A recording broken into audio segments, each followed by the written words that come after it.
જય શ્રી કૃષ્ણ.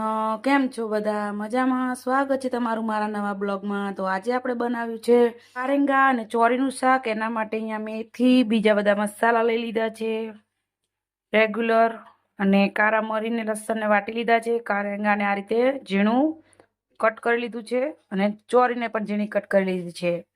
અને અહીંયા આપણે મૂકી દીધું છે કુકર ગેસ ઉપર ગરમ થવા માટે. હવે આપણે આમાં 2 પાવડા તેલ નાખી દઈશું, હિંગ નાખીશું, લસણ અને કારા મરી વાટીને રાખે છે નાખીશું, રાઈ, મેથી અને જીરું એ પણ આપણે તેલમાં નાખી દીધું છે.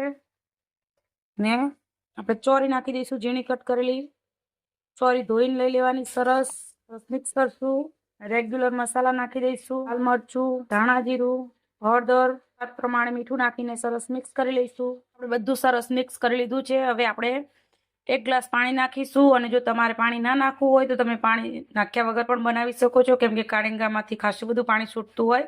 પણ મારે બાજરીના રોટલા સાથે ખાવાનું છે, એટલા માટે હું 1 ગ્લાસ જેટલું પાણી નાખું છું.